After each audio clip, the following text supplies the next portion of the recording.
Expect Barcode to potentially look at a place when they play against some of the stronger teams in North America. Well, guess what? The Pioneers are a next level step for them, a top 6 team, and we'll see very quickly if Barcode can keep up with the pace. But another player I want to watch, Dan, it's KingNick. This addition to this roster, I honestly think the Pioneers could have improved with this pickup. He's got so much individual skill.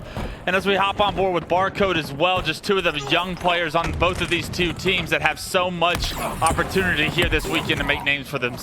The Pioneers have a lot to answer for. After their loss earlier against the Lions, it was 3-2, but it doesn't matter if it's 3-2 or if it's 3-0. It's still a loss. This is a must-win series for them. Taulek has got the Rockets, not able to connect with the first, but at least can position himself to potentially do some damage with the second, and now they can just manage to kind of pinch Barcode, the last remaining player here. This is a brilliant start from the Pioneers. It's total control, it's points scored, it's confidence they most definitely needed. Confidence they most definitely needed, control they most definitely needed, and look at this, continuing to press the respawners over here towards the shotgun area. They get the first 2 kills, the trip gap still in effect. They do end up having the ability to stall C, but with the pressure on Barcode here, he goes down again. And now look at how well the Pioneers are able to perform when they have control, when they can set the pace. This is the Pioneers you know and love. And this is such a deficit to come back from already. I mean, 85 points of a lead, that is such a big gap. Now, Strongholds can very quickly turn on its head. We do see teams get back into games in the latter stages, but what a start it is. Already you can see stats starting to fly up. Druk was highlighted before this series started. He's got 6 kills, and he's got the red gun in his hand. One of the guys that I didn't see necessarily step up in that Game 5 was Druk. Maybe not the best statistic performance. He had the 50th death to pair with it, and already making up a difference here in this series. 7-0-1 finally goes down, but not without his presence being felt. Finally some points being scored then on the side of G2, and can they make it count? Can they get total control as well? Rockets coming up shortly, straight sick, getting the kills on the other side, but Barcode still finding damage here with the shotgun, and now there are those Rockets. Can anyone position themselves to actually pick them up and do some real damage? Because they haven't been a massive factor in this game so far, and it is straight sick on that other side for G2, finding himself with the power weapon and the chance to really increase this score. Still a 60-point lead here for the Pioneers. These Rockets being played more of a defensive stance here with straight sick wanting to rotate over towards B, knowing that the pressure, the callouts are coming towards. It's only SoulSnipe that's alive. He's made slide work up. You're able to play one rocket to the situation as well. So now you're going to have a rocket in your back pocket to play around.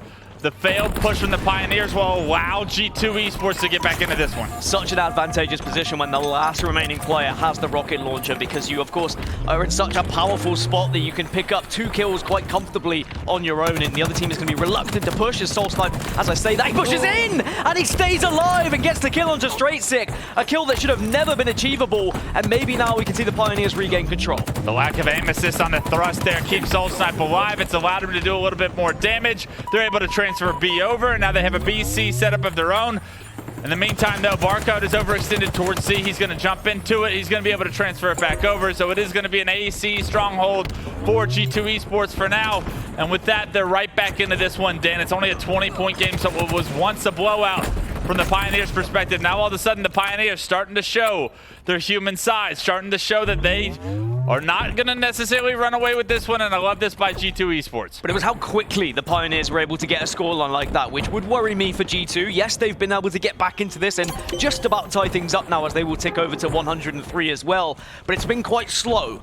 If Pioneers can regain that same control we saw in the early stages, they can score very quickly and get that lead right back in their side. So G2 need to make sure they do not allow said control. They cannot allow the Pioneers to get out of control like that. But at the same time, as long as they're controlling things like the shotgun, the red gun, and of course the Rockets, they're going to be doing well, as there's Barcode doing what he used to do back in ANZ, and he's doing it in North America as well. And what a perfect time to do it, picking up the Rockets, trying to juggle all 3 power weapons himself. Can't quite hold on to 3 of them, so he's having to opt to drop the shotgun, but with Rockets in hand, he should be able to transfer over A, and he should be able to dominate the shotgun side of the map. It's a killing spree for Barcode. He finds another one, and it's been all control on the side of G2 Esports ever since that run early from Pioneers. They haven't scored a single point since then, and they're starting to run away with it on the side of G2 Esports. They got a trip cap in effect, and they have a 50-point lead. I mean, seeing snippets of the previous series against SSG, I was very excited to see what G2 can do in this tournament, and now seeing how they've turned this game around,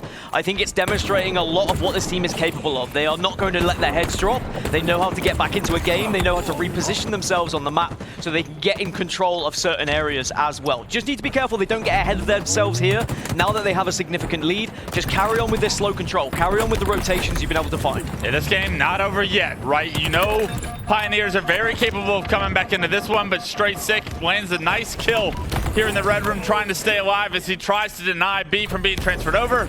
Unfortunately, can't do that, but fortunate for G2 Esports fans, Barcode's come off spawn. He's made his way over to B. He's found himself a kill, a Bulldog shotgun. He should be able to find another one before getting taken down. He does just that on the Nick. And these slays are going to go into G2 Esports' favor. And with that, so will be Stronghold here shortly. Yeah, SoulSnipe was the last remaining player there to really do any damage. Druk's going to try and get aggressive, but maybe too quick off the spawn, because now he's going to leave the other spawners on his side, just maybe in a 2 versus 3 or a 2 versus 4. G2 starts scoring once more. Sab's going to be having some hill control here. The Stalker rifle has been ruthless, regardless of who's had it in their hands. And now G2 find themselves 50 points away from winning map 1. Rock's coming up in 3 seconds, and they're almost a must-get, a win condition, I would say, for the side of the Pioneers. Ever since they've given up every single set of rockets since the first set, they've fallen deficit, and they've fallen to the death of those rockets. You know they want to set up for them, but unfortunately this Stalker rifle so influential, like you said. Sab just popping off, landing himself a double, takes down 2, but he's the last guy alive. He's forced to use them on himself, can't quite find the kill on the Nick, and that could be the momentum swing that Pioneers need. I think that was the problem. He used the rocket on himself rather than the enemy. Panicked a little bit, just couldn't quite get that reticule up high enough to go for the triple kill, but it will allow at least a little bit of time. The team off spawn can now reconsider where they want to go. Good nades coming out from Gilkey and taking down SoulSnipe very effectively, very quickly. It's how clean G2 are at the moment at responding to callouts, finishing these one-shots. It's so effective that the Pioneers just don't have time to get into the areas of the map that they need to. I mean, these G2 Esports players have so much individual skill. It's just been a matter of time, it feels like, for them to put it all together. And with the addition of Barcode slaying at the highest level, he's got 15 to his name now, 15, 4, and 7. He's allowed the rest of these players the opportunity, the space to display that individual skill that they have, Dan. And with that, there's 12 points away now from ending game 1 in their favor. The Pioneers, ever since the first break, have looked lost. And with that set of slays, it is going to be the game here momentarily, you have to think, going into G2's favor. And what a dominant second half from G2 that was. And this is the G2 Esports I've been waiting to see all year, and it may just be the answer of Barcode they needed in order to get to that pinnacle of opportunity. And whilst coming into this tournament, I think we have 3 clear favorites. I think from 4th all the way to 8th, it is so unpredictable, and I think that is being demonstrated here in pool play with previous results from the Pioneers losing against Lions, and now for G2 continuing their domination that they had against SSG into this series against Pioneers. This is really shaking up the pool, and I'm very excited to see what is going to happen as we get further into it. Just looking at the stats, Barcode, 15 kills. He's still standing out. He's still standing out against the teams that he should be standing out.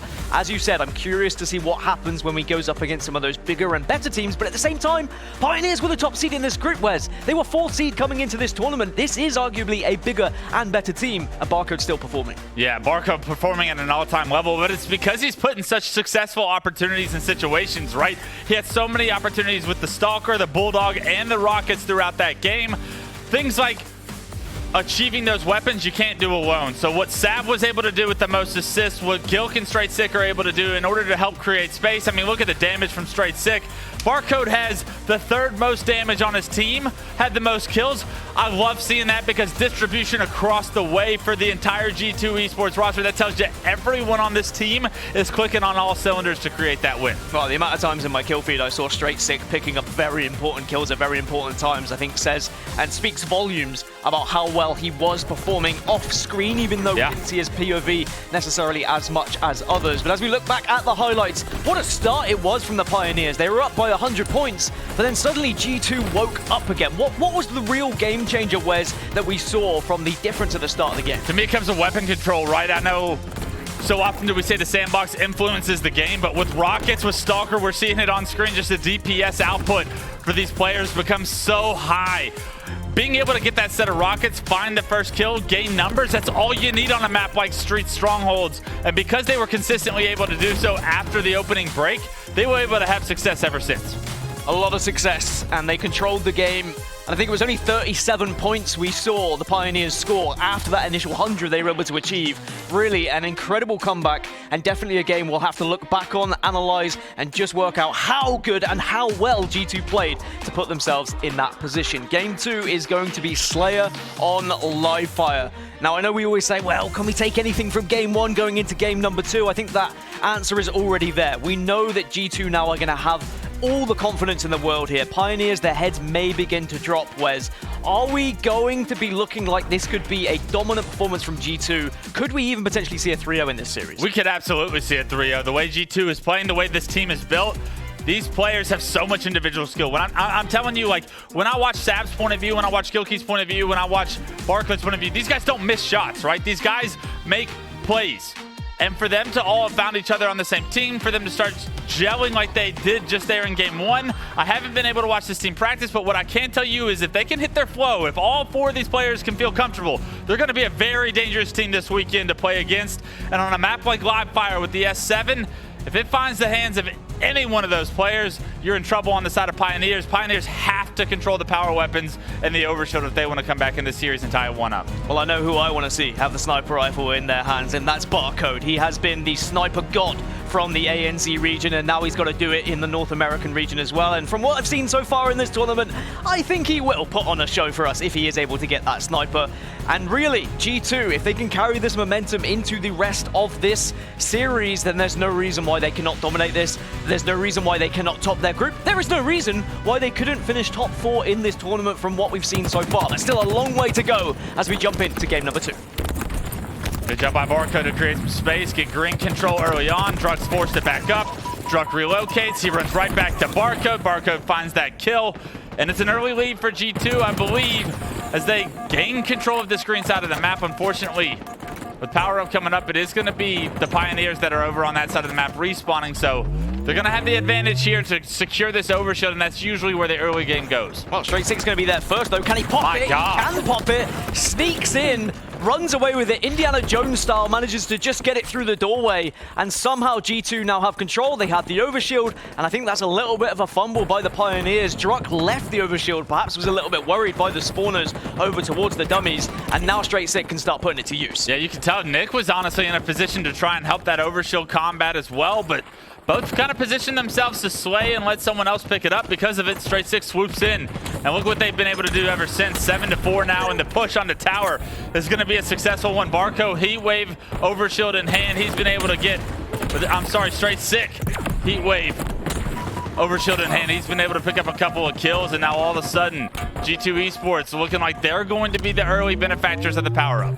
10-6, it's a 4-kill lead. It could be more as well. Straight Six just not able to stay alive, but he has got support from Barcode, but Barcode should fall at the same time, just unaware of the player pushing from behind. But as long as you can hold a 4 to 5 kill lead as you carry on through this game, you're going to be more than comfortable. You're going to force the Pioneers to have to do something a little bit different to try and break setups. Maybe Taulek here with the sniper rifle can be the real difference maker for the Pioneers. They got this player front tower to try and deal with. Taulek's under heavy fire from elbow, top, middle, tower. He just gets surrounded, teammates in nowhere to defend him, and because of it, he loses that S7, and unfortunately, just not in a great position. As the second overshield already coming up, you're seeing the Pioneers try to defend it, but once again, it's Straight Six that's on top of it.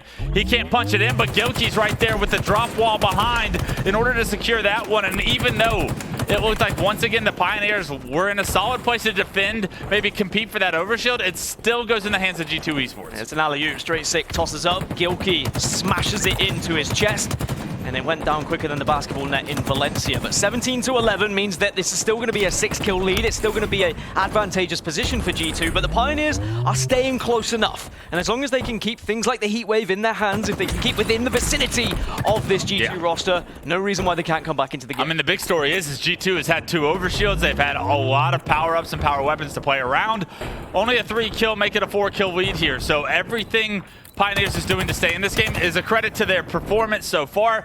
But if they're able to, if they want to be able to flip the score and actually gain the lead, they're going to have to eventually get that kind of map control and that presence with the power-up story. Just need to see more confidence from Pioneers when it comes to the power-up. I think we've seen Druk kind of run away from it. We've seen the Pioneers back off and just try and nade it and hope that they can get those kills. Put yourself on it. Be the team that's going to grab it. Okay, it might go the wrong way and you might get taken down and you lose it, but at least you've attempted to pick it up. Really got to try and put some pressure on it. Otherwise, G2 are going to slowly walk away with this one if they can consistently keep getting it as Druk loses out on that 1v1. Straight sick, still alive. Doesn't kill Nick though. What an important kill that was from Nick. All 4 dead on G2. All 4 dead, and this is the moment where the Pioneers gain map control. They have an idea of where the enemy is spawning. Can they trap them in-house and deny some space from the enemy team, right? G2 is going to try and get out of this situation, and he's going to have a lot of help because Barcode picks up the first kill on the Druk, and that kill opens up the map for G2 Esports. Perfect time to open up the map as well when the overshield's going to be popping in 10 seconds. Where are the Pioneers? Are they going to put themselves in a better spot to grab this OV? They have just picked up 2 kills. They do have sniper. You have to rotate. And they've got a sniper. I think the sniper is going to be watching over the overshield right now, and SoulSnipe should be able to take an angle. Surely you grab this OV. Surely this should be the Pioneers. Don't take your eyes off of it, and SoulSnipe a little late to the party. G2, they're set up for it once again. Oh! A beautiful nade from Barcode is going to secure them the overshield. You have to think, but Taulek hits the snipe as well. So as the combat devolves for this overshield, Dan, I want to hop into a listen-in with G2 Esports and see how they're able to just have so much presence on the map. Yeah, watch out, he's flanking on me. Just go. Yeah, he's flanking, dude. Ovi's still down. Ovi's still down on Oval. He has it. He has the He's melted. Watch out, no spawn. And KotH pushing. Scoreboard. Scoreboard, one shot. Watch out. 2 sandbags run out, 1 shot. Oh my god. Let's go. All dead. I'm green. I'm holding A. Spawn tower, Liz. Spawn them tower. Okay, I'm checking. I'm holding A. C-ply right now, Nick. Come door, guys. I'm not talking. There's like 3 of them tower, guys. We're good. Yeah, I'm getting Place up. They're gonna push me out. Can someone watch over me? Can someone watch over me, cuts? Can someone watch over me? No, I can't. I'm weak. Tell mid, Chris. Nest box right now, it's Nick. Hear that, Corey? I got one. Pushing Chris. Got top nest as well. Top nest. And this guy made pillars. Let's drop. He's mud. I'm flying at him. He's 1 shot. Kill him. Tell me I'm living. I'm flying. C-ply, Alex. C-ply, 1 shot, Alex. I'm looking, Corey. Watch out, mid. Top tower, Alex. Top tower, Alex. Top down. Watch out, bottom mid. Dead. Top tower still. Yeah, he's 1 shot. Flying out. Dead. Nice. Dead, I was against 1A. I'm moving tower. Moving tower. Hold this up. Okay. IP wave, listen. I'm holding tower, guys. I am holding tower. Okay. I'm under you, Alex. Yeah, hear that. Yeah, he spawned on Oval right now. I hear you. Guys, listen, IP wave. I hear that. I'm holding C-boxes for him, man. I'm holding nest for Chris. Sab, I'm looking over you, right? Big door. I'm good. I'm trying to watch you push, Chris. Yeah, there's going to OB. Quite chaotic communication, but at the same time, passion, pure passion. G2 loving every second of it, and during that passage of play, they were able to take a 9-kill lead. It was very clear comms, even though it was very kind of hectic. They knew what they wanted to do, they knew where they wanted to spawn the other team, and they had an effective setup because of it. So much damage being done by this G2 roster, and now the overshield's popping once more. Yeah, the overshield is a must-get for the side of the Pioneers. I believe they're going to be able to get that, but just talking about that, listen, and just briefly, you could hear, like you said, Dan, the passion, especially from Barcode. He's been doubted. They've said he may not be able to change regions nearly as quickly as people would want. Barcode proving the haters wrong. He's got 16 kills to his name. 16 make it 17, 5, and 9 already. But with this overshield, Taulek looking to make a difference, making it a 6-kill deficit now for his team. But unfortunately, they get trapped back green. As I say that, they go 2 down. The lead is back up to 8 for G2 Esports. To be fair, without Taulek and his sniper rifle earlier, I think this game could already be over. G2 would have had another overshield, and this game would have just run out of control. It still maybe is out of control. It's an 8-kill lead. Yeah. Sniper rifle now in the hands of Straight Sick, and all they need is 5, but he does go down, and G2 need to be careful that they don't just get too carried away here. They carry on playing the way they were, carry on controlling the same areas they were previously, and they should be able to secure those 5. Great shot from Nick, but at what cost? He loses his life, he loses the sniper rifle, and now G2 can try and push up on this advantage. Yeah, a trade there is no good, and you actually trade the sniper rifle back to Sab's hands, and he's one of the most lethal players on this G2 Esports roster's team. He's able to get one before getting taken down, and 48-43, although the Pioneers get the better end of the trades in that situation,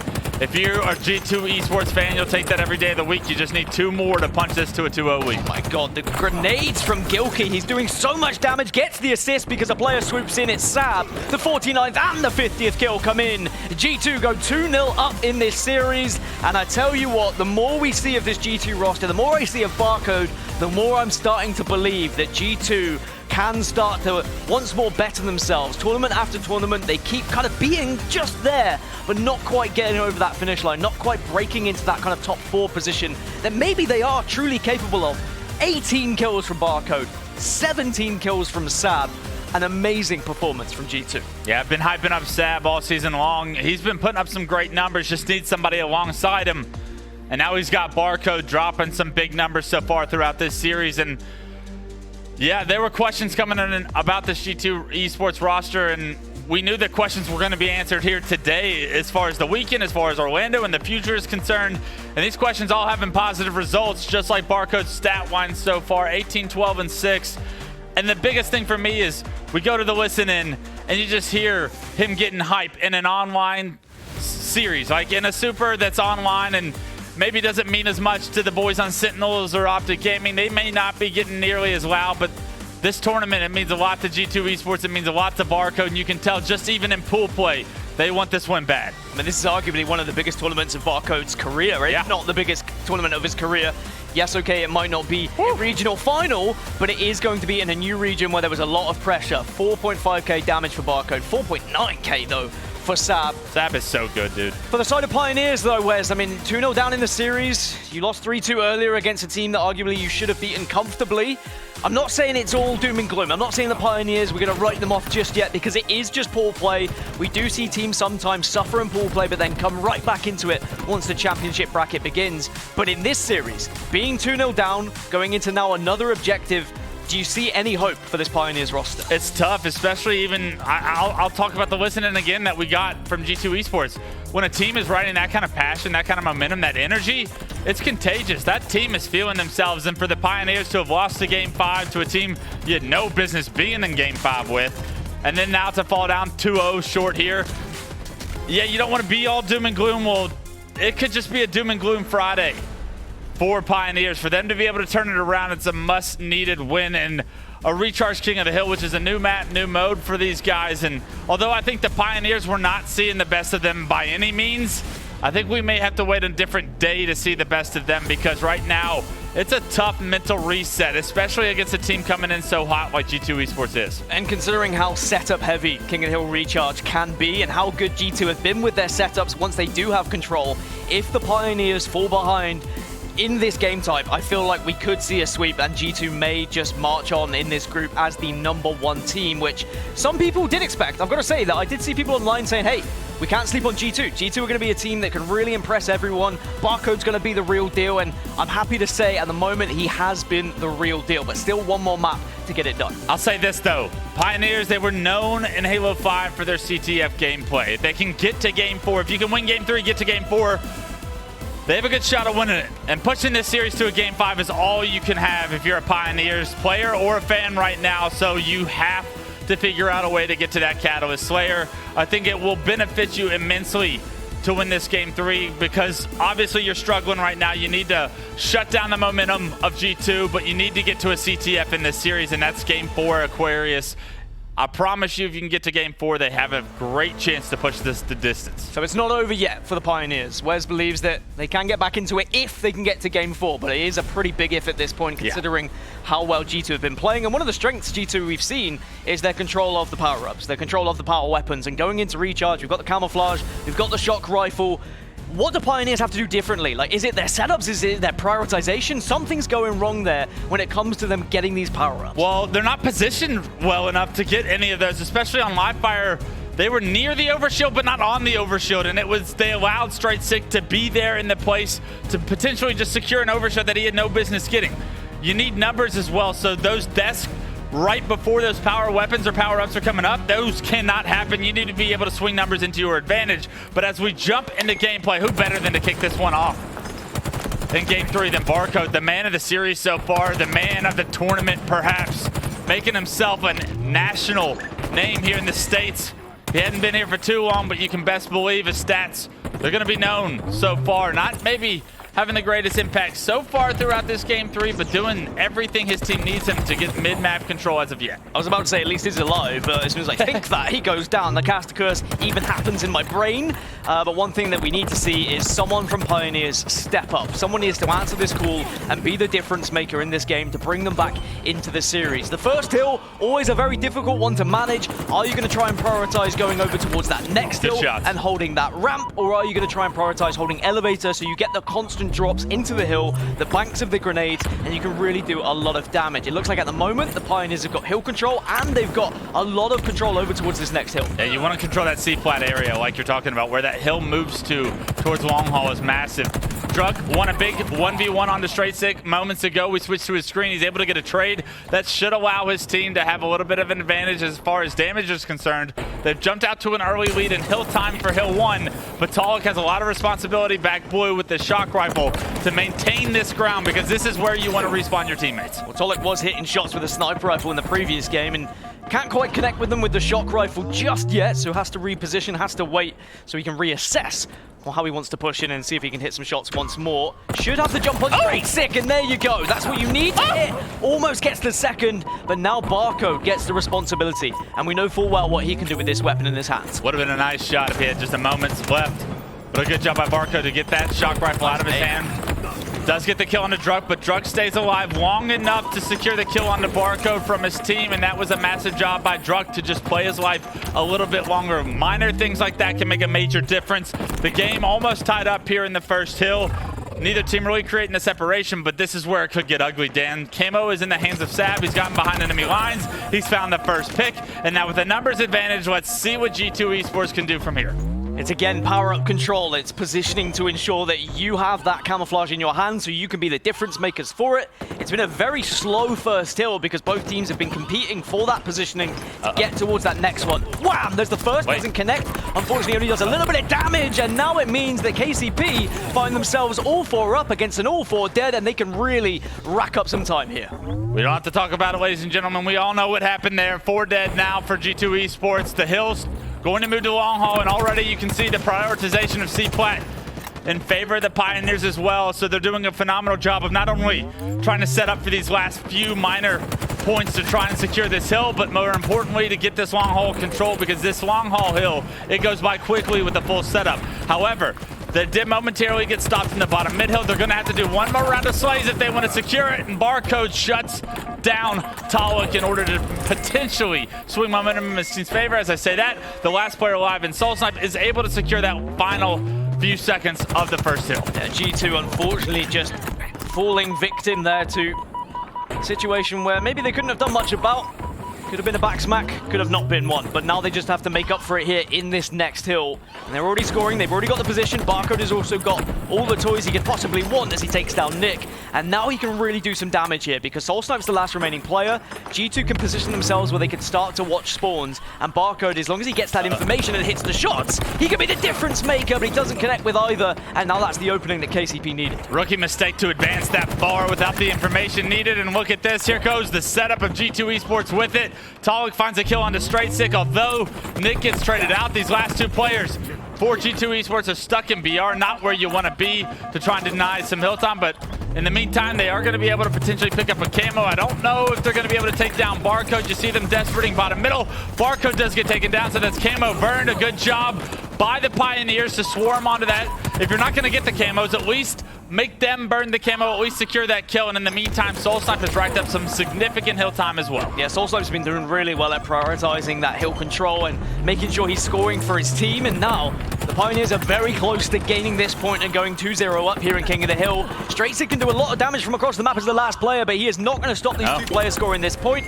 It is going to be 2-0, and the Pioneers finally starting to put things into effect here. They are starting to play like a unit. The chemistry is starting to look a lot better, and that is great news for them, because as you say, going into game 4 is capture the flag. They are historically quite good at capture the flag game types, so the first piece of the puzzle is winning this one. Still a long ways to go though, only 2-0 at the moment. I will hill. Give credit to SoulSnipe where credit is due. Whatever he did in that long haul hill by himself to be able to force the blue spawns for his team, that was everything they needed to take this 2-0 lead. And now that the hill is over towards the elevator, somehow they've won the battle for rotations as well. So a little bit of a blunder there by G2 Esports to not be set up for this one.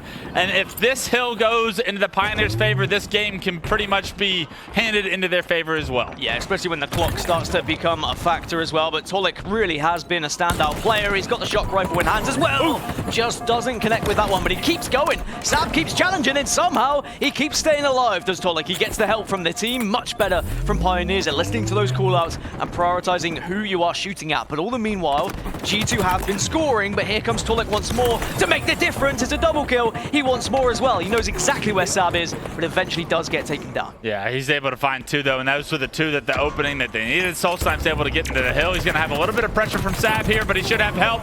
Help he has, and with that, the kill comes through. Taulek with 16. The hill back in control of the Pioneers, looking to push this to a 3-0 lead. Guilty trying to deny that. Hits a nice shock rifle shot on the Nick, but needs to land some BR shots that just narrowly miss. And SoulSnipe, once again, in the hill, playing his life perfectly, making another play that potentially could give the Pioneers an advantage. All four were dead, though. Nick, the first person to spawn. Barcode has the camouflage, and he's probably heard the footsteps of Nick here. Yes, he has. Now can try and position himself to ensure he gets this opening pick. And as long as you don't get repulsed off, which he wasn't, then now you're going to put yourself in an advantageous position. The point should go your way. Yeah. You're back into the game if you are G2 Esports. Phenomenal job by G2 Esports. After SoulSnipe was able to play his life, they're able to get those slays that they need in order to get the last final points. I love the aggressiveness from Barcode as well. The shots to match have created so much space, and he rotated prior to the hill being achieved to be able to give them a very large chunk of time here in this fourth hill, looking to tie this game up. G2 Esports have done everything right to set up for the fourth. And I think one thing that the Kansas City Pioneers will be well aware of is that game one, that Strongholds, where G2 were down by 100, but then they came back into it, and maybe it's going to repeat itself here on King of the Hill. Barcode gets a killing spree, and this second point for G2 is so close to being scored, and the game tied up as a perfect spin hit. And Barcode, if you want a player to step up at any time, now seems to be the perfect time to do so. And they get the hill in what seems like seconds, Dan. And a perfect hold from G2 Esports to tie this one up. As the hill moves over towards the turbine here, it is going to have to be G2 that's on the ropes once again, needing to get out of it. And they have to find a way to get some slays because it has been all G2 Esports for the last final moments. And this is such a difficult hill to try and prioritize and hold as well. Grenades can just be banked off walls, and unless you're hiding just by those needles, you're usually hit by the grenades as well. Good shots from SoulSnipe, still alive, still doing damage, does get shut down. And now you can start to see panic setting in for some of these players as they realize they've thrown away another lead, the Kansas City Pioneers. Taulek has 21 kills right now. He just needs to keep doing what he's doing. He needs to keep connecting with these shock rifle shots so he can give his teammates the best chance at scoring some hill time. It's easier said than done when you're playing that well and you don't have a lead behind it. You're wondering, what else do I have to do? How can I consistently keep up this level of slaying? I mean, these guys on G2 Esports are no pushovers. I need some help from the boys, and let's see if the rest of the Pioneers can step up here, help Taulek out for the rest of this game. Good damage on the Gilkey as he pushes across mid-bridge, but no one able to finish him, so it's going to have to be Taulek that does it.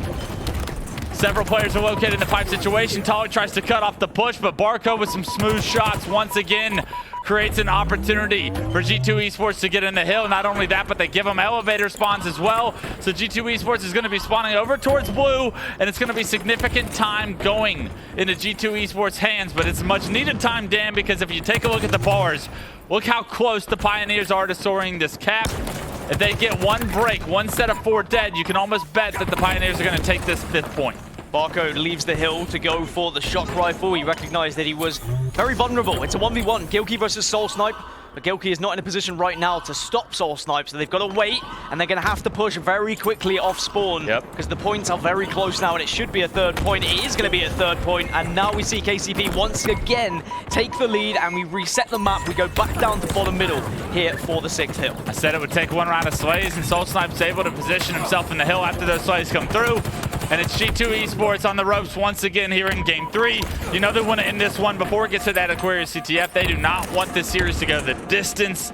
And Druk, although he's statistically maybe not having the strongest game, his impact's starting to be felt here in at least Game 3. It's a much different pace we're feeling as the Pioneers are having some success here in the objectives. This bottom mid hill is a mosh pit hill, Dan. We talked about it the first time around, but now with under 2 minutes of time in the game, do you start to think about neutralizing this hill on the side of Pioneers, or do you want to try and score this fourth and final point? Such a risky style to just go for time and try and hope that that clock dwindles away so you can win 3-2. But Nick did manage to get the camouflage previously, and he got a double kill as well to follow, and that really did set G2 back in their push. Points being scored now on the side of the Kansas City Pioneers, so they are not going to go for time. They just want to secure this hill. They've already done it once in this game, so there's no reason why they can't do it again. And they've already got a significant amount of time, like you said. 3-2 the score, but the pressure starting to build on G2 Esports here in Game 3. Barcode trying to stay alive towards Elevator, but I mean, you got to deny some hill time. Fortunately, your teammates are winning the battle for the middle of the map, and because you stayed alive, wow. Look at this, the bait and switch, it comes through, the 2v2, it's won by G2 Esports, and not only that, but they've acquired some of that hill time that's much needed here, as they not only neutralize the clock, but they have to get this third point and move this hill to long haul. Barcode not able to connect with any of those shots, and now KCP are scoring in this hill, and you've got to be very quick at trying to stop them. Otherwise, this game is going to be done, and you go into a game number 4. Someone is in position. Yes, okay, they do temporarily stop it. Nick gets the kill. 2 go down on the side of KCP. 3 go down. 4 go down. It's a triple kill for Barcode, and a last-ditch attempt from G2 to keep this game alive. 27 for Barcode here and now, but they got to play perfect. They got to get more slays in their favor, and those are some beautiful commando shots on the Taulek to swing numbers in his team's advantage again, but you got to get near the hill. You got to make sure if Stab goes down, he gets some help, but Barcode shutting down Nick as well. This commando, worth its weight in gold, looking like a power weapon in the hands of Barcode. Look how aggressive Barcode is being here on these stairs. Gets another kill onto Druk. Look at the time. Points still being scored, and this is going to be tied up 3-3, and G2 right back into a send us to a 7th hill, and unfortunately for KCP, they just couldn't get over that final hurdle. It was a big triple kill from Barcode. It was amazing last push from G2, and this game's at everything. Long haul is such a difficult hill to break, and it's G2 Esports that they're going to have to break this one. The Pioneers seem to be set up towards blue as well. So you want those spawns if you're on the side of Pioneers. They have those spawns. We'll see if they're able to hold this. They also have camo in the hands of Nick.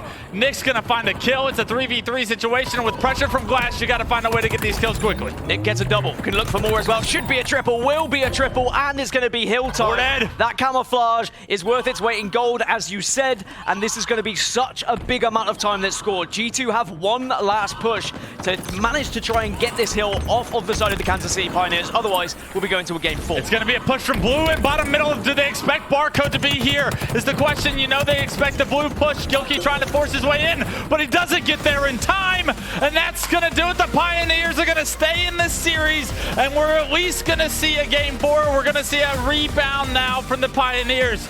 And I said if it gets to Aquarius, CTF didn't have a chance. Well, they've done just that, just enough. The game was as close as it could have been.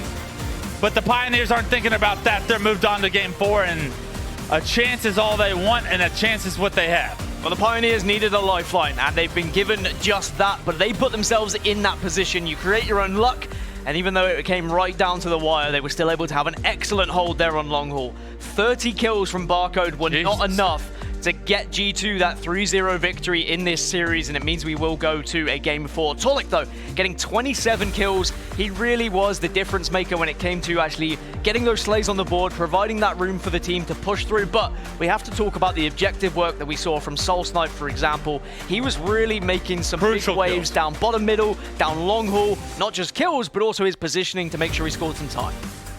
What a performance from Barcode so far throughout this series. Just absolutely phenomenal. Almost 8K to his name.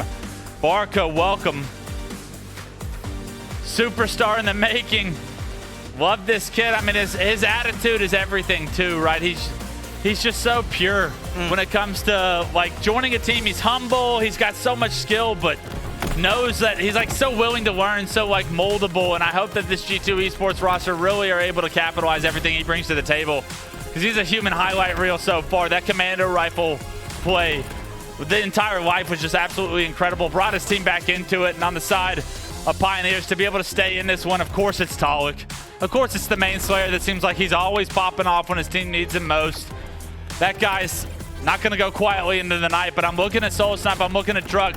Maybe statistically not having the best series so far, but They've got to step it up, and I feel like CTF is where these guys find their home, right? This is where they find that flow.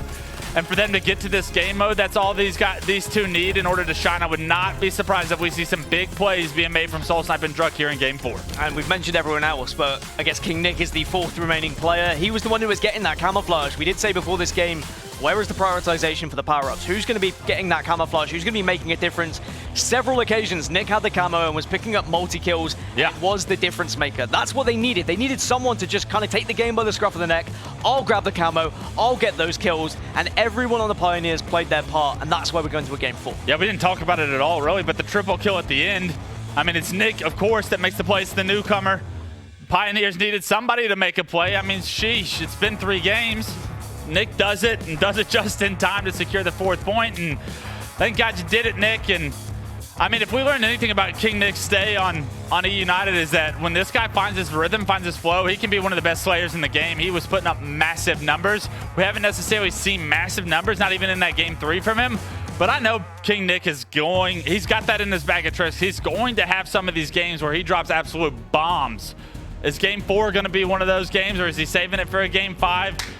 Well, we're jumping into Aquarius CTF, Dan, and for the Pioneers to push this one the distance, it's going to have to be either the first to 5 caps or you need the lead after 12 minutes of play. And for G2 Esports, we're going to learn a lot about how, hey, when everything's going right, when we have momentum, things are great, we look great.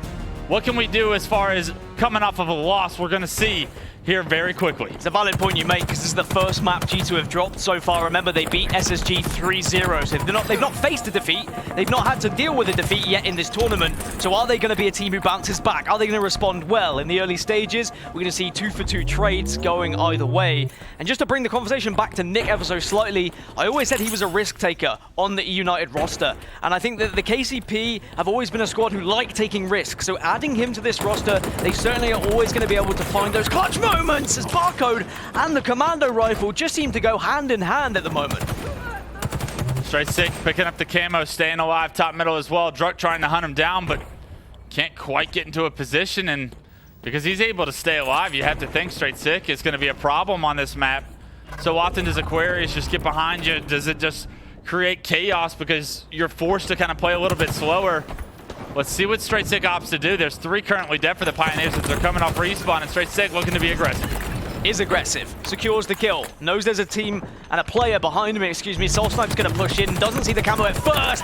Good shots from Straight Sick. You have to win that engagement when you have the first shot as well. Still alive, gets the double, it's a killing spree, and now he's got support. They just need to find one more kill, and then maybe they can get a flag run here. But with spawns coming up, they need to be patient, they need to be effective, and getting that kill over towards Closet means they now can pull that flag. But job has not been done. 3 are still up on the side of KCP. A little sloppy, I must say, because look at this.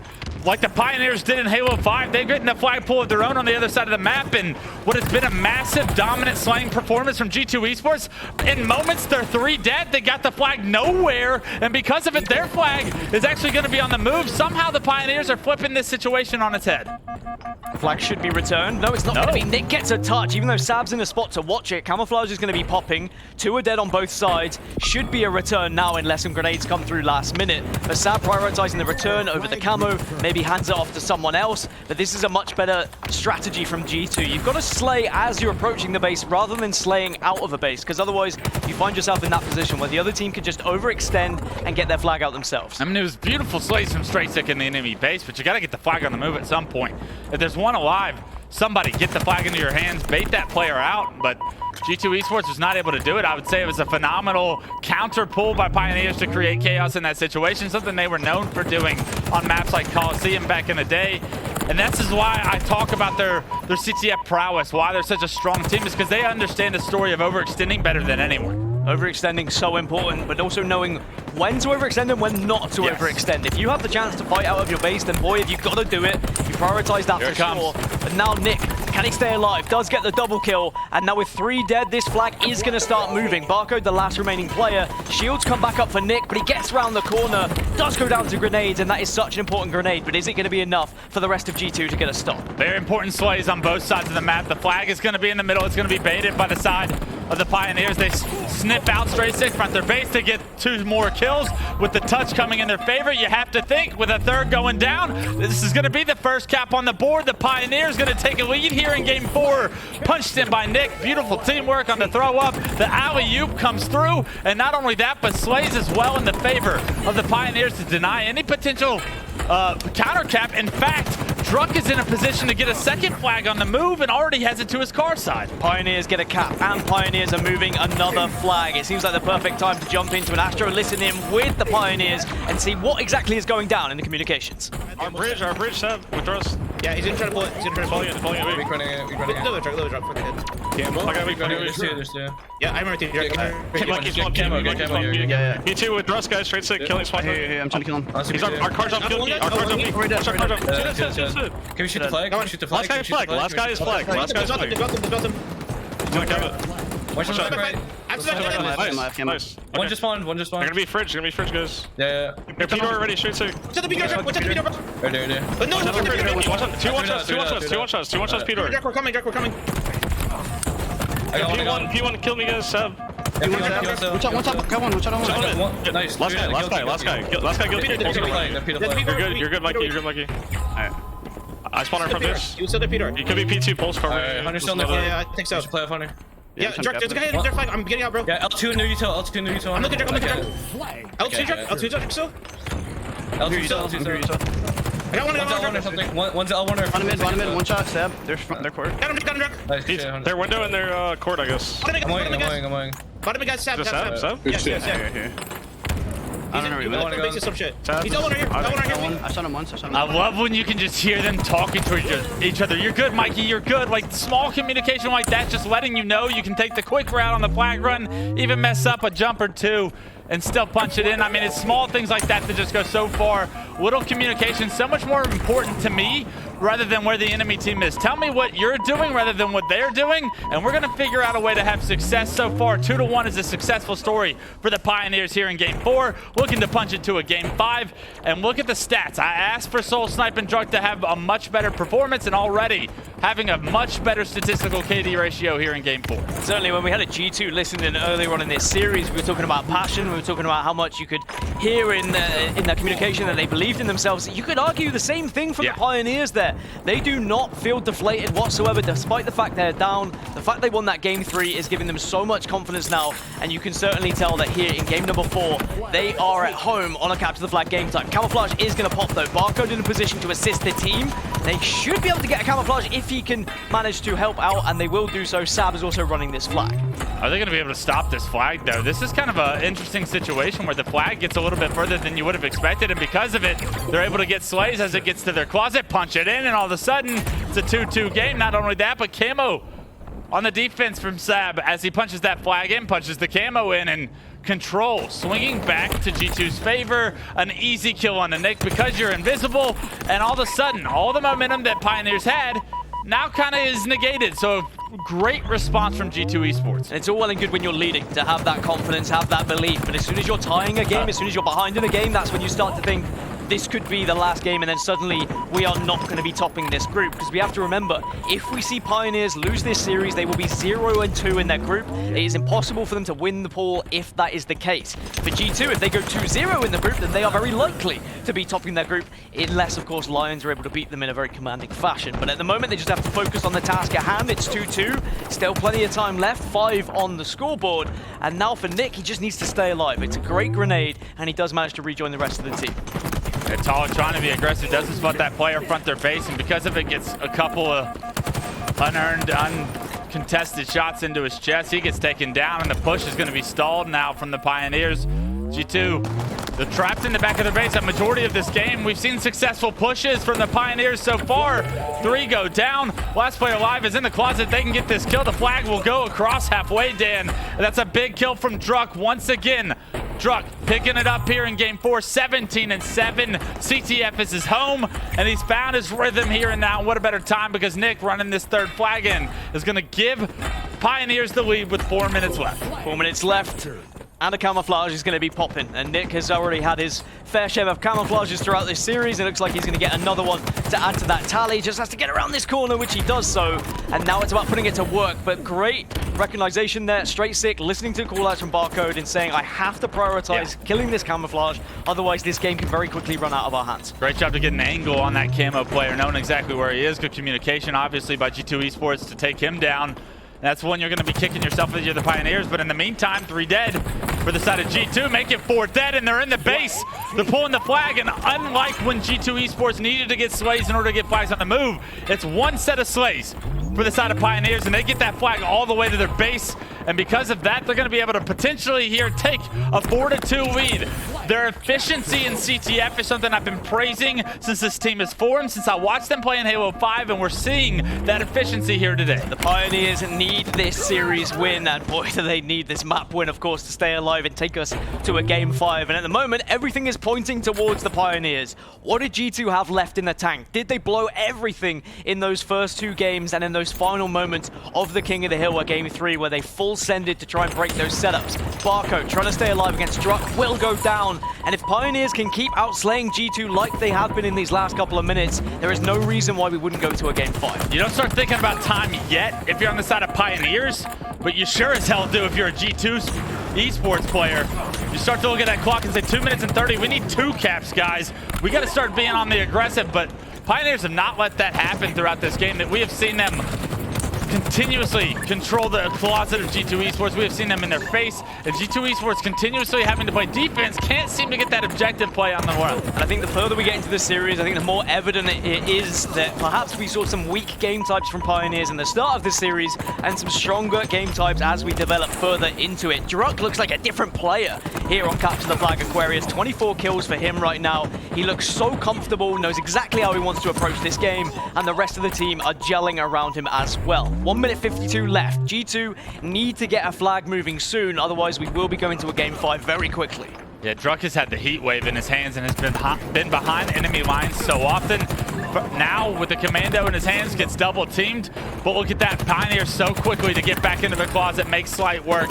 A big double kill from Nick. Who else other than the newcomer to this team to clear out the closet, to deny any space, but more importantly, every single kill you get with 1 minute and 30 on the clock are big kills, because you're re-staggering the spawns from the side of G2 Esports, and they have to get across the map. With 3 dead, Dan, you can almost guarantee we're going to see a Game 5 now. You can almost taste Game 5, that's for sure. And I mean, KCP in Game 5s, we've seen it so many times in Halo Infinite's history, and it looks like we're about to see it again, unless we see some sort of masterpiece from G2. Barcode and a double kill might be able to stem some sort of aggression. He gets a 3rd kill onto Taulek. It's not going to be a triple, but it will create an opening here for maybe a pull from G2, and you can get 2 flags across Aquarius very quickly. This is the last-ditch attempt right here, right now. You got to deal with 3 players in the back of the base. 2 of them are actually going down. One's no shield, but still alive. You got to make slight work of him quickly. Druk doing a massive job to find the kill, and every kill is going to count. Look at Taulek somehow just making his life a little bit more valuable than it should have been. And with that, under 30 seconds, the flag finally getting pulled.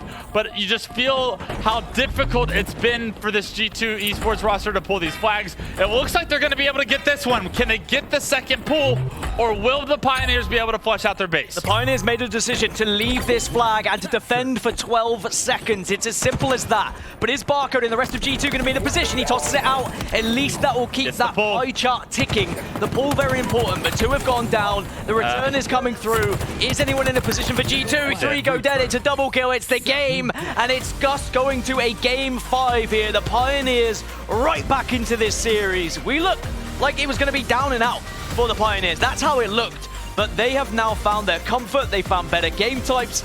And if we know anything about the Pioneers, a Game 5 Slayer is usually their bread and butter.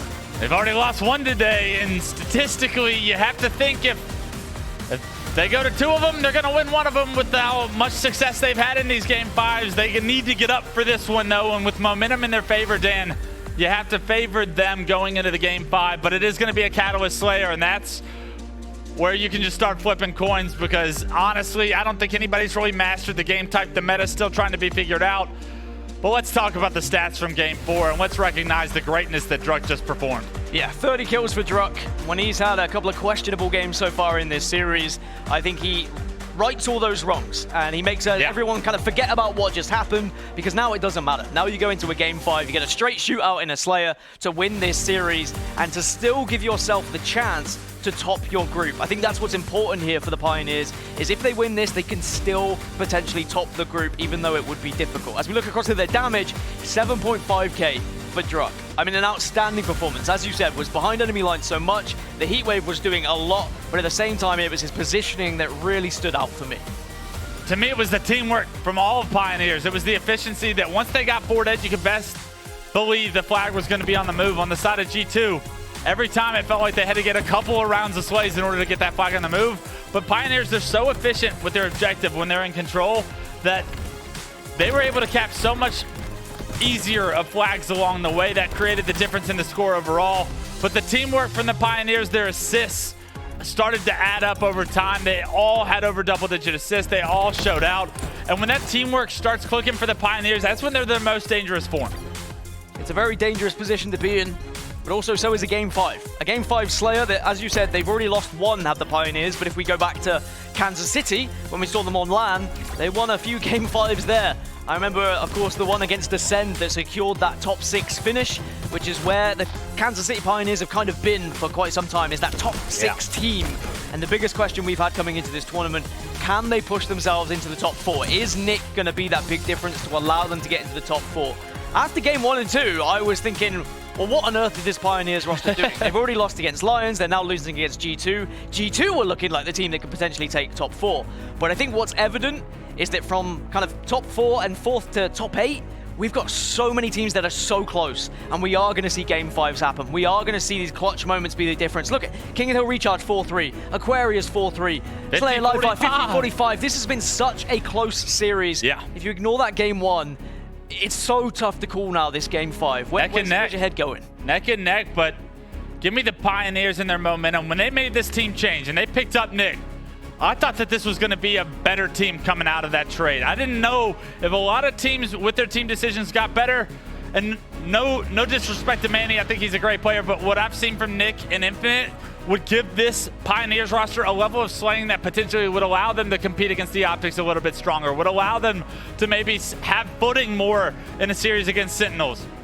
Well, Nick starting to find his form, starting to make plays throughout these last 2 games. That's the Nick that they need to step up, but they have to have it from everybody, and that's usually the Pioneers' way, right? It's usually the entire team contributing to the wins. These last 2 games have been massive from everybody on the team. I expect a massive performance once again in Game 5, but it's KotH Slayer, Dan, and I promise you, no matter how many times we try to break it down, it's overshield control. Skewers sometimes make a difference, sometimes it doesn't, and the lack of damage output when you miss skewer shots makes a difference. So we're gonna see a lot of pushes, a lot of failed pushes, and hopefully these teams understand that when you get a clean wipe, it's very difficult on KotH Slayer to push your advantages because the enemy team's responding with grenades, and there's a lot of small corridors on KotH, and you kind of funnel into these corridors to try and pressure the respawners, and sometimes you don't have grenades to match theirs, and grenade damage is very significant in Infinite, and I hope that we see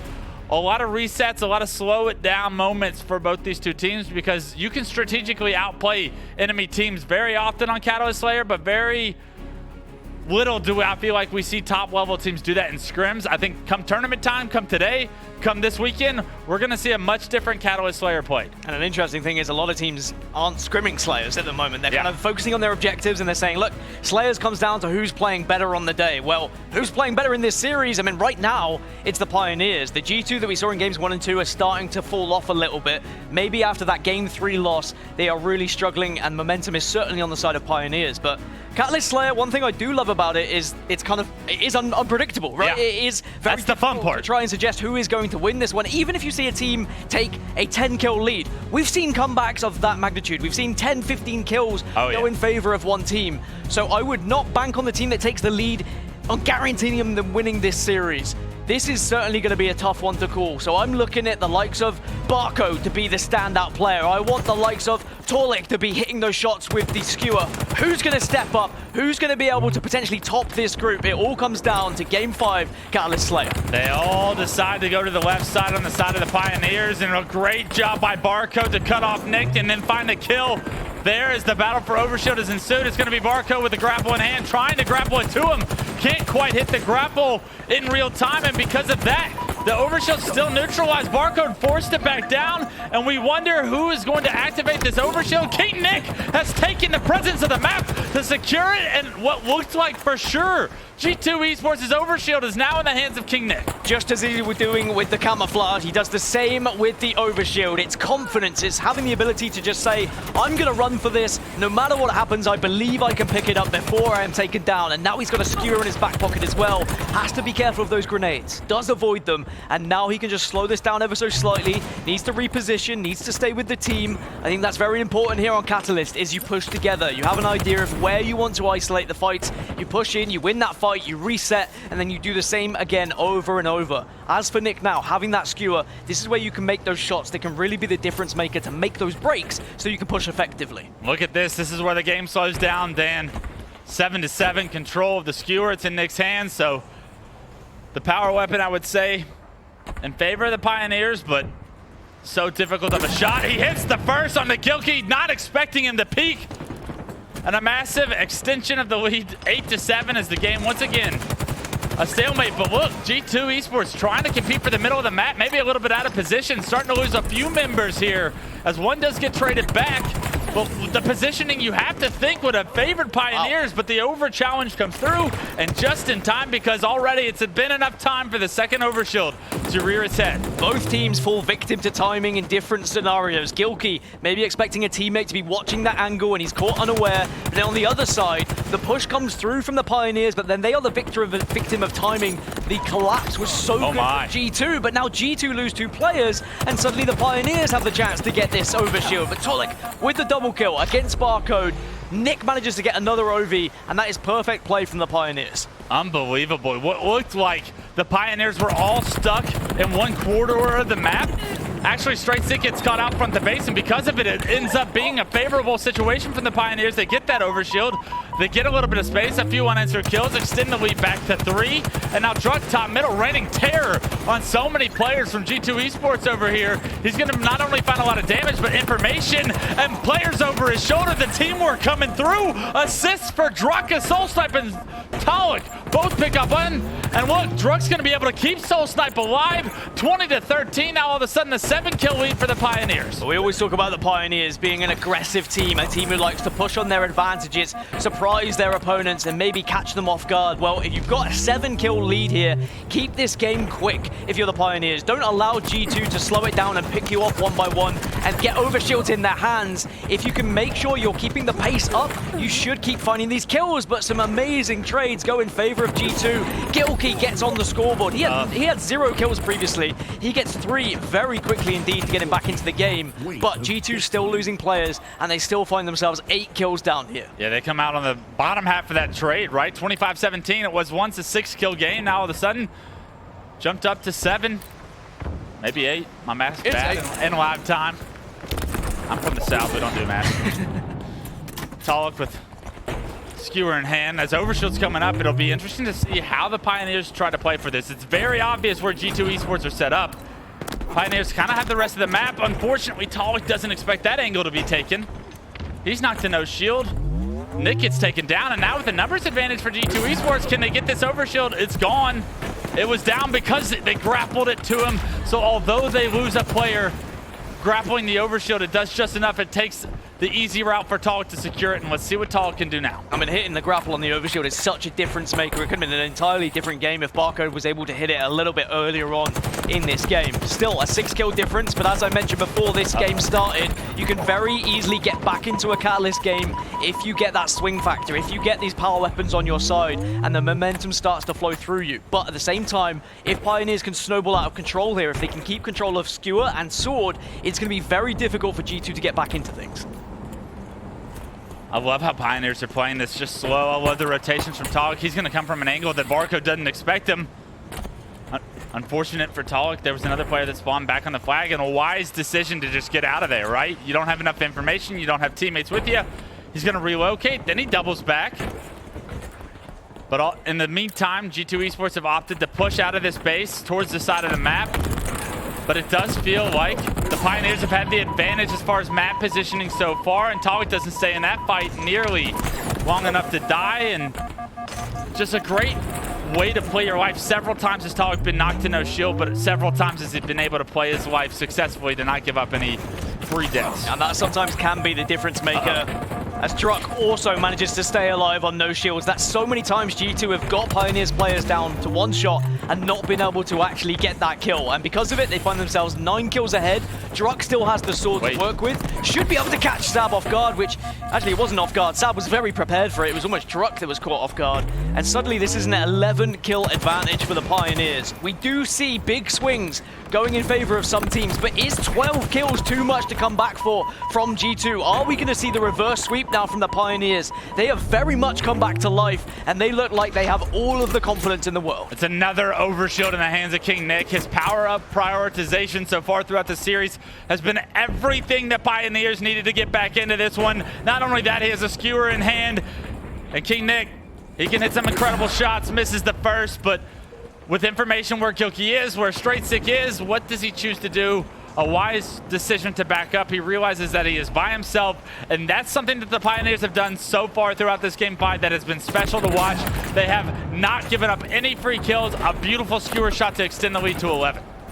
And even though we do see comebacks, suddenly when it's only 11 kills required for the side of the Pioneers, this is starting to get a little bit dicey as a player is diced up by the sword. It's still a 10-kill lead for the Pioneers. G2 are slowly but surely falling away and falling out of this series and falling victim to what has been a masterclass from not just the Pioneers, but Nick in particular, who really has been the kind of central point of this domination. What is usually a hyper-aggressive team in the Pioneers, we are seeing methodically break down G2 Esports so far in this game 5. They have not taken any risks, right? They have backed up in situations they don't feel comfortable, and the only time that they have an advantage is when they push. They found that advantage in this damage, and look, trying to be aggressive on these players in this hallway, it may not work out, but as long as you're able to trade some kills along the way, Dan, you're going to be able to come away with the victory. It is a 10-kill lead with only 8 kills to go for the Pioneers. I mean, if you trade 1 for 2 now, you still win this game, and that is a amazing position to be in for the Kansas City Pioneers, especially one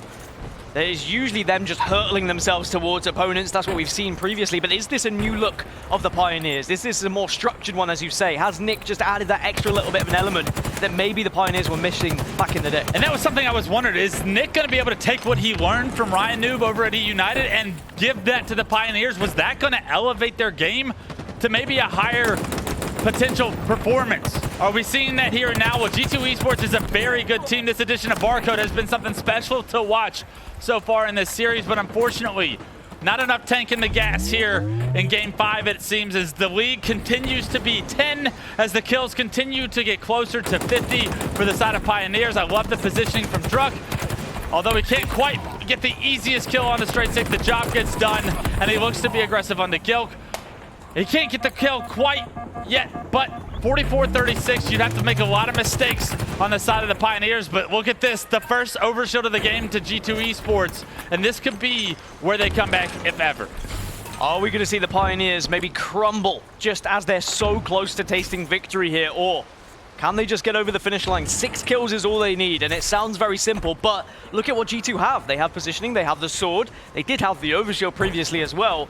Pioneers just need to make sure they stay together. They're watching the same things, they're pushing the same things, and they should be able to win this one. But Straight Stick gets the opener onto Nick. They're now 6 kills behind. If they can collapse here onto the Pioneers, they can very easily get themselves back into this game. This is not quite over yet. 44-38, and G2 are just flooding at the moment. They're all moving together as a unit, but the Pioneers are retreating. They are playing this very safe. The Pioneers have rotated so well throughout this game. Barcode with the skewer tries to find the opening pick, but it's continuously been the Pioneers finding information and then rotating away from where the majority of the members from G2 Esports are.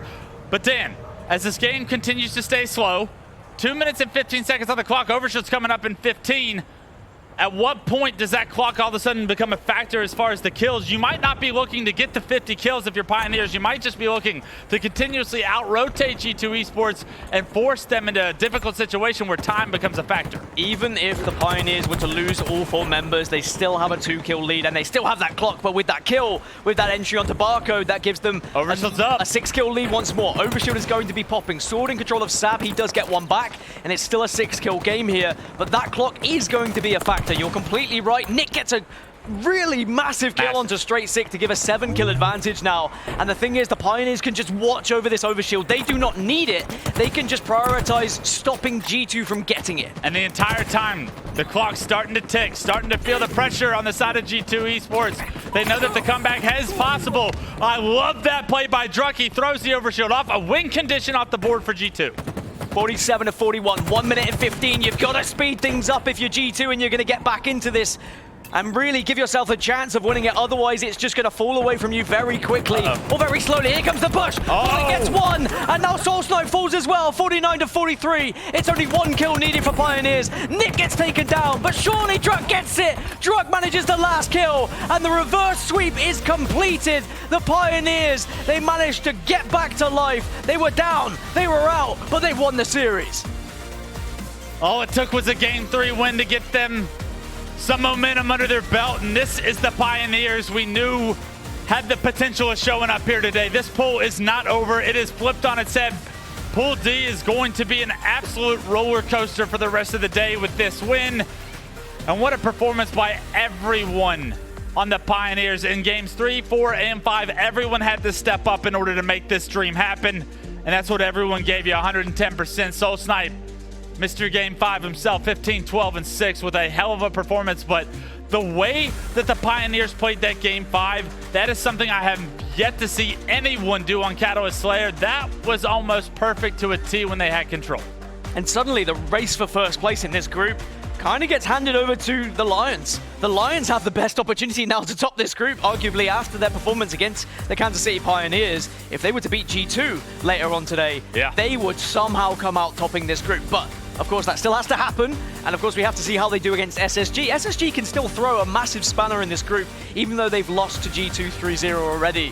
We knew this group was going to be difficult to call, and that's exactly what we've seen. Damage on your screens there, 4.5k for Straight Sick, 4.5k for Nick. I mean, I think that... there's more damage on the side of G2. That's a testament to the playstyle that we saw from Pioneers. How often have you seen a team in Slayer out-damage the other team and lose? That's a testament to how the Pioneers were playing this entire way, right? They received damage, but got information about where G2 was on the map, and they rotated away. At all times, they were like, hey, we don't want this fight. Hey, we don't want this fight. We don't want the smoke over here. Hey, we're going to run over here now. And the second that they found themselves in a favorable position, that's when they get the kills, right? That was so impressive. And the stats to match, that's unbelievable. You'll love to see the damage dealt stat, but for the fact that they got out-damaged and still won the Slayer, that's unbelievable. The amount of times we saw the Pioneers get away on one shot, survive, and then re-engage. I think that's why we see those damage stats. And there's confirmation on your screens of just how that series layout went.